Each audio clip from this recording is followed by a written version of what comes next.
Welcome to this episode of Bites, Sites, and Life Insurance Insights. I'm your host, Bill Bell, Vice President of Advanced Sales with Penn Mutual. Thank you so much for joining us here today. Now, I am in New York City. In fact, I'm in downtown New York City. You see right behind me is the Oculus train station. Right over there is the Freedom Tower. Wall Street is literally a quarter of a mile that way. So, we are in the heart of financial services here in downtown New York. I'm just waiting for our special guest to arrive, and then we're going to go get some bites. In fact, I think I see him right over there. Michael! Bill Bell, how are you? I'm great. How are you? I'm doing great. Nice to see you. Great to see you. Thank you for being our guest on this episode of Bites, Sites, and Life Insurance Insights. Absolutely. I'm looking forward to being here. Well, I've got a real hankering for some New York pizza. So what do you say we go get some bites? I can't wait. Let's do it. It's the best. All right. Well, why don't we grab a cab and we'll head over to our perfect. place. Yep. Tell our viewers who you are and what you do. Yeah, Michael Kane. I'm managing principal of 1847 here in New York City and some other locations as well. I've been with Penn Mutual 1847 for almost 9 years now, and it's pretty cool to see the evolution that we've had as a company of Penn Mutual and the 1847. All the different things that have happened over these years. So yeah, it's a little bit about me. I live here in New York City, 3 kids, and life is good. Now, you don't sound like a traditional New Yorker. I know you're a VaTech guy. How did a VaTech guy wind up here in the heart of finance? Pure luck, or I don't know what you want to call it, Bill. I grew up down in Virginia, went to Virginia Tech. My wife and I lived in Richmond, Virginia, actually, for a couple years after college. And then, as luck would have it, was offered an opportunity actually up here in New York. Yeah, probably Bill 14 some years ago or so, and we decided to take a chance, and we love it. It's home. Well, it's a pretty special place to be. I love coming to New York. There's always sports or concert or show, something going on. It's just nonstop. So you're a VaTech guy. Do you get goosebumps every time you hear the song Enter Sandman? Every single time. And I don't know if you saw any of the clips of Metallica playing at Lane Stadium in, I think it was May. It was incredible. I wish I had been there, but the videos that I saw from it, I still get goosebumps thinking about it. Were you there for when Tom Meyer and I sang it at Royal Blue for the karaoke night? I was not. I must have missed that. I'm sorry I missed that. I'd love to see a video of it. It was a special rendition. I bet.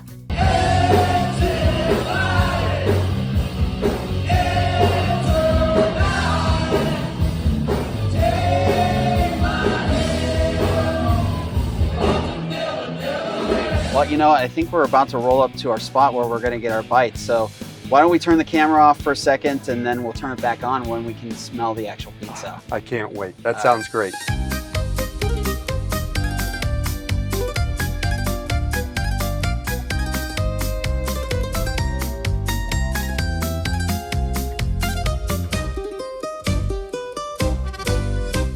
All right, so Michael, we got a great spot here. I could smell the wood fire pizza already going in the oven over there. So excited to be here. I want to ask you a little bit about your firm. So a couple of years ago, there was a transition where your firm really went known as the Kane Agency to part of 1847 Financial. And you mentioned 1847 Financial a little bit earlier, but I don't know if all of our viewers know exactly what that means and what it is. So maybe give us a little overview of what 1847 Financial is and how you fit into kind of the grand scheme of it. Yeah, so a couple of years ago, we really made the transition to renaming everything 1847 Financial. And it really comes about around getting out of the career agency system space and evolving to something that we thought the marketplace wanted and the financial professionals really wanted. And it's a way that people can be independent, but still have some connectedness or some support structure inside of our organization. So it's no longer this agency-based model. It's really more of a national-based network of 1847 with firms throughout the different cities and throughout the country that we're in.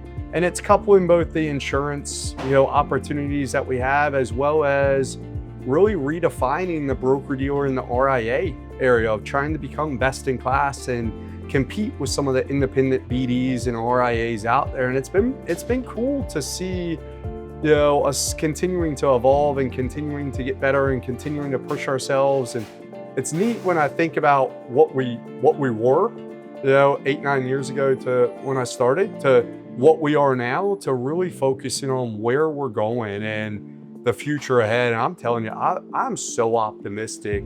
So what type of financial professional does that appeal to? So I know you have some amazing people that work within your organization. Where do you generally see people that kind of gravitate towards the 1847 financial value proposition? Is it more life insurance people? Is it more kind of asset managers? Is it a combination? Or do you kind of cater to everybody within the financial services profession?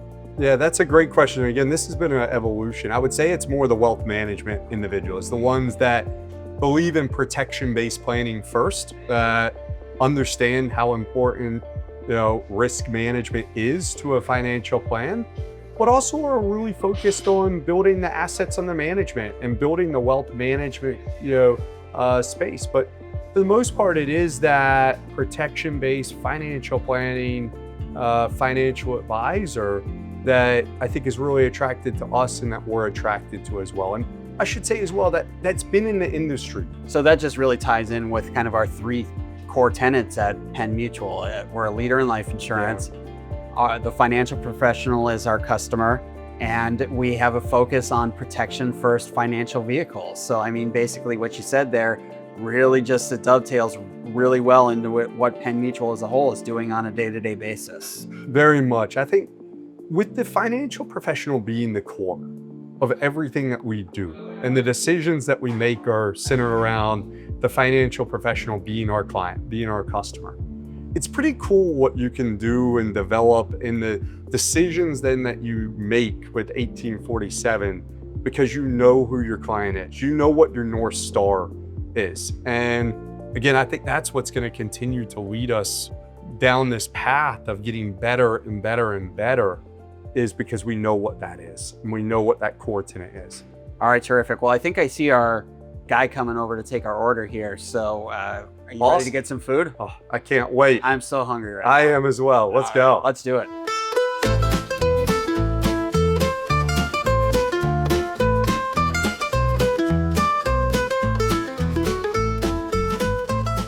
So we've talked a little bit about 1847 financial, but we really haven't made the connection between 1847 and Penn Mutual. Explain the interplay between that and what it means to your organization. Yeah, I think we kind of have the best of all worlds that we've created. 1847 is owned by Penn Mutual, but it's also this new organization. And you think about what we've done is we're able to leverage the 178 plus year legacy that Penn Mutual has and all those different pieces, but also be this nimble organization to be able to move forward. And I think Penn Mutual overall is incredibly nimble on everything that we do.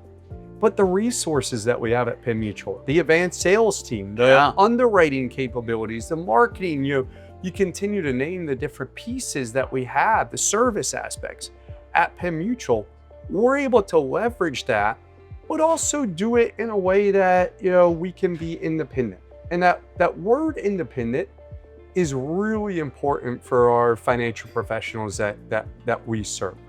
They value that, hey, we do have top-notch product. We have unbelievable life insurance products and unbelievable annuity products. And, a lot of times it is the right fit for the clientele.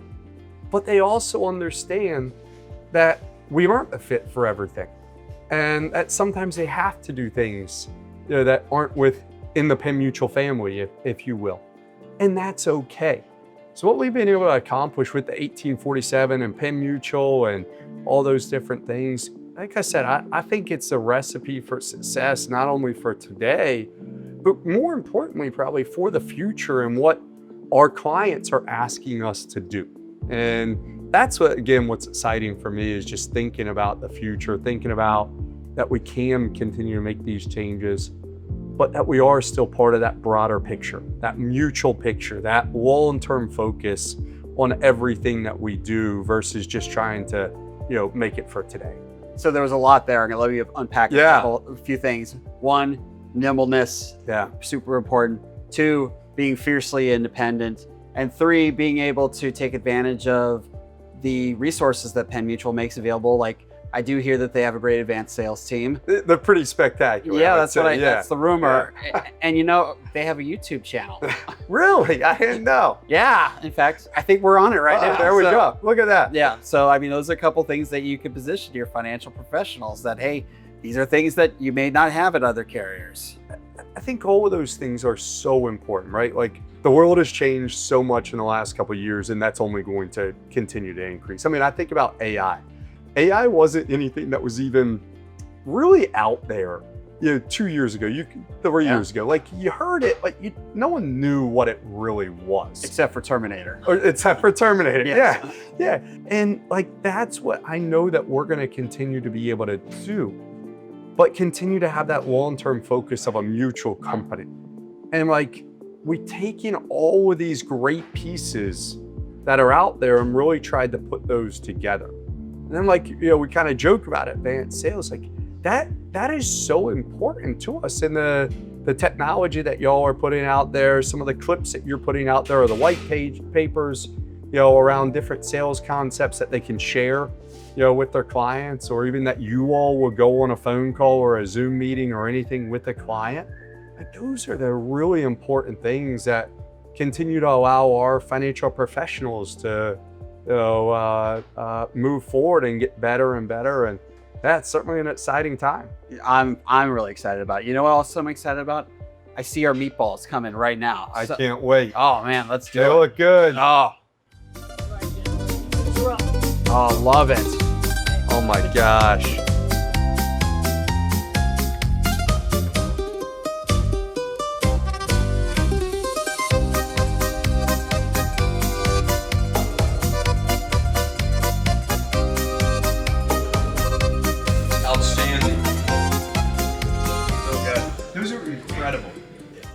So Michael, you're a forward-thinking guy.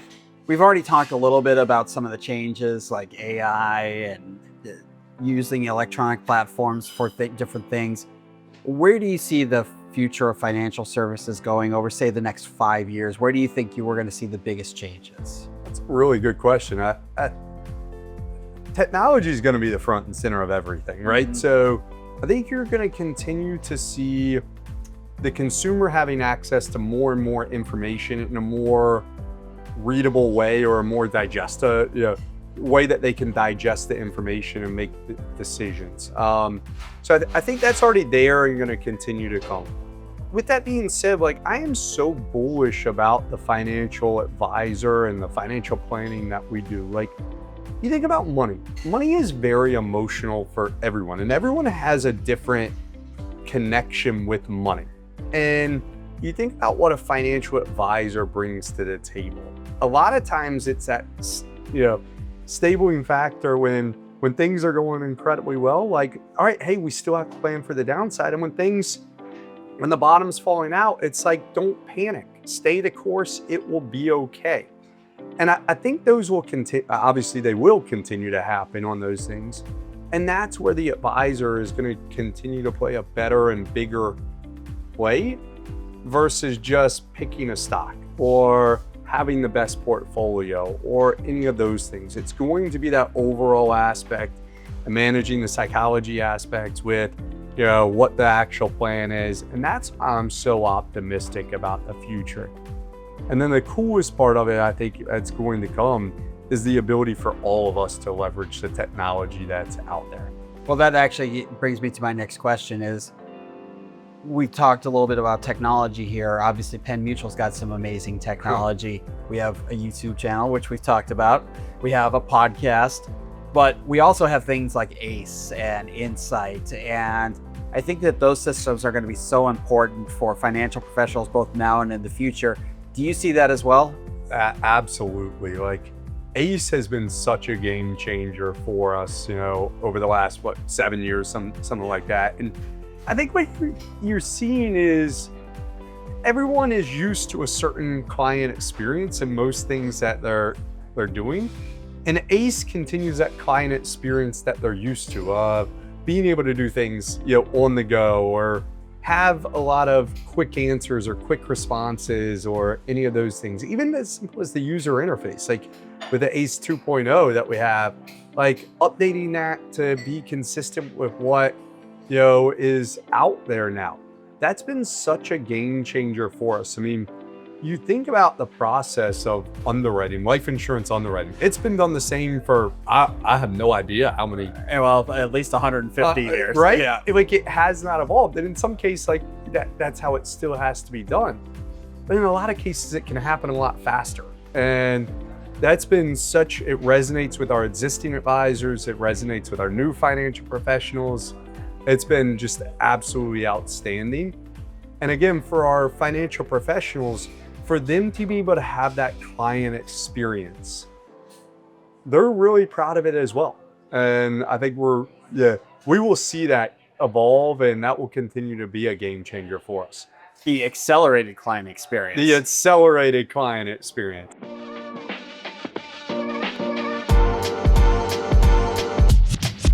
All right, Michael, we've obviously relocated now. We're in your office here back in downtown. We've left the West Village, the East Village. Which village were we in again? West Village. West Village. All right, we left the West Village. We like to analogize whatever food we are ingesting during Bite Sites and Life Insurance Insights to planning and life insurance planning. And obviously we've got pizza here today. So if you were going to try to make a comparison to what makes a great pizza to what good life insurance planning looks like, how would you do it? Because I'm curious to know myself. First off, do you think anybody's ever equated pizza to life insurance and financial planning? I'm intrigued by this challenge that we have here. Not until this very moment. All right. Although we have done it with chili, barbecue, and Mexican food in the past. So I'm not the first to do it to food, but maybe to pizza. First to pizza, yes. All right. I'm gonna go to what Kevin at John's was talking about.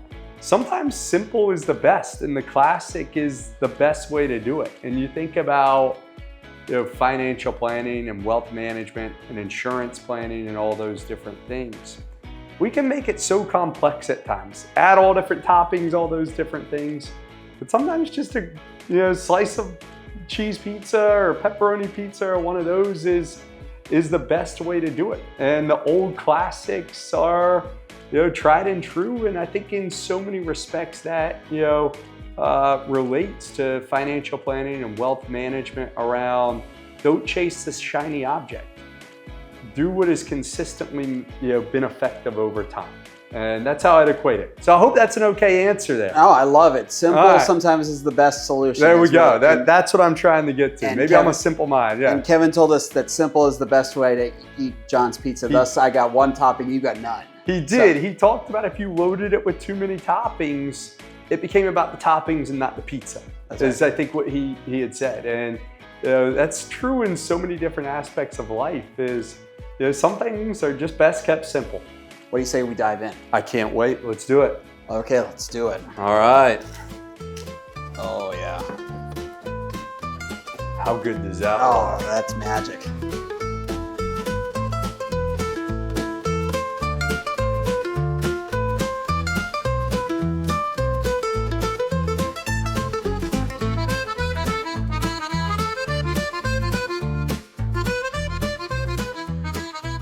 So Michael, you've been at this for a while now. In your experience, what are some of the most common mistakes that you see financial professionals make? Go back to the simplification, that sometimes people make things way too complicated. A lot of times it's easy or simple, and I think that's absolutely a mistake that we can all make. Yeah, I would agree. I have this rule that we have on our team that if something requires more than 4 arrows on a flow chart, chances are it's not going to work. Yeah. And I see these people with these presentations with 19 arrows of things going here, things going there. I can't even imagine being a client sitting down going, wait, what? I have not even passed arrow number 2 here. Yeah. So simplification as far as kind of the process, simplification as far as the approach, and then simplification to just the clients can understand. It's just so important. It's so important, so important. So let's switch gears now. We talked about some mistakes people make. What are some of the retention strategies that you've seen successful financial professionals use that you thought to yourself, Huh, that's a really good idea. Yeah, I think some of the best always work on their communication to their clients. Oh yeah, and have that evolving as well with what the times are. Like I think about email now, where we all get a zillion emails a day, and it's easier to just click, trash than it is to read those things. Oh yeah. So how do you create something that somebody is intrigued by, interested in, that they want to click, or that they want to learn more about you? But I think the best advisors really focus a lot of time on servicing their existing people, and again, meeting their clients where they are from a communication strategy. There's so many great tools out there to be able for advisors to leverage. That's just going to make them better and better at being able to communicate effectively with their clients. Do you think that there's really still a place for face-to-face communication in the industry? A few months back, we had on Reuven Lavavi, who's one of your guys here. He is. And we had him on the podcast, Life Matters, a Penn Mutual podcast, available on Apple Podcasts, Spotify, or wherever you get your podcasts. It was a great podcast. Thank you very much. But he talked about how one of the challenges that he has these days is he used to meet with all of his clients all the time face-to-face. Now he's got clients all over the country. You can't see them all face-to-face. Do you think that takes away that relationship? Do you think that face-to-face communication is still important in our industry? I do think face-to-face communication is still important. With that being said, you think about what Zoom and everything that has come about over the last couple of years has done for us. That's been absolutely incredible, right? Being able to see so many more clients, being able to cut out a lot of the commuting time. Reuven talked about on there where him and his partners used to take the subway, inevitably, a meeting would cancel, and then you're trying to figure out, okay, do I go back to the office? Do I wait for this next meeting? Any of those different pieces. And I think Zoom has been incredible for that. But I do still think some of relationship making is done face to face. And as we were saying, understanding what the client wants is a critical component for the communication strategy. Some clients might never want to go out to dinner or to meet you in person or any of those different things, and that's okay. But there are a lot of other clients that still want. Maybe it's not the quarterly meeting that we all we're used to. Maybe it's every year or every other year that you do get together. And what I've seen in a lot of that is that the in-person meetings aren't necessarily about business as much anymore. It's more about how to grow that relationship and the true intrigueness on both sides around, hey, how's the family? How's life? Any of that. Because a lot of times on Zoom now, we get right to business. It might be the quick, how's the summer been? How's school kicking off for you? You going on any vacations? But a lot of times it might not be that deep connection that you have, sharing a meal with somebody or sitting across from them or golfing with them, any of those things that you really learn a lot about a person. So that Mets or Yankees game once a year still has a place in the financial professionals' arsenal. As long as it's at Citi Field, I think it does. No, all joking aside though, I think those things absolutely do matter and will continue to matter. And that is a way that people can separate themselves, is going above and beyond and creating that little extra hook of a relationship to the client. Yeah, absolutely. Our financial professionals have so many ways to keep up to date in regards to what's going on in the industry, market updates, and so forth. What do you think are some of the things that people that are really looking for information should do just to make sure that they have the most timely info?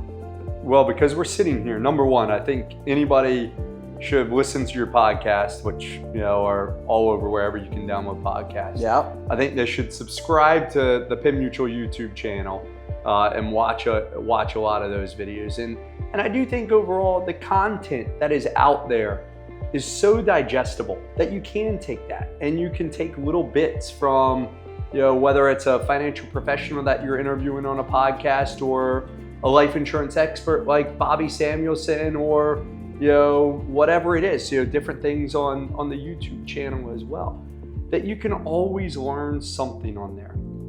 That's what makes a good financial professional. The ability to always learn and then translate that out to the client. Yeah, just learning those kind of little nuggets here and there. I mean, nobody's going to go from 0 to 60 overnight in regards to things, but if you listen to a podcast or watch a video or read an article and you take away a thing or two, that's positive movement. That's how we create all of our materials at Penn Mutual, is to have a little nugget for everybody in there. Last question for you. It's nothing to do with life insurance, but obviously we sit here in the heart of New York City. If somebody's coming to New York for, say, a weekend, they've never been to New York before, what are some of your favorite things to do here in New York City? First off, I do think the big bus tours are incredible. And I tell every single person, my wife and I, we normally do that with our kids at least once a year. We have a blast, come down here, go to Chinatown or Little Italy or whatever it is, and get some great bites. I think Central Park, when you see Central Park, you see how big it is, you see the people that play in their city were so smart in how they developed Central Park and really what it's become as well. Like, there's waterfalls, there's hiking trails, there's lakes, there's concerts happening, all the time in Central Park. Yeah, it's an amazing park. But you're right, it's like 10 parks in one. So it is. And the other thing I tell people, don't be afraid to just get lost walking. So many times you see different things just by walking around the West Village. Every street is so different and unique. And you can't have a map necessarily for that, or make sure to check this out. There's such great things that happen just by walking. All right, well, that's a great advertisement for New York City. We had a great advertisement for John's of Bleecker Street, which was a tremendous pizza. Michael, thanks so much for joining us on this episode of Bite Sites and Life Insurance Insights. Really appreciated the time, and I'm sure our viewers did as well. Thank you for having me. It was a pleasure, and thank you for coming to New York.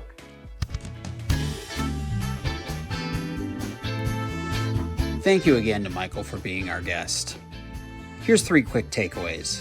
Number 1, it is possible for a guy from Virginia to make it in the Big Apple. Number 2, technology and service enhancements are really going to drive the future of financial services. And 3, while I love all of New York, the pizza is one of the things that really make it special. For Michael Kane, I'm Bill Bell. Thank you so much for joining us. See you again next time.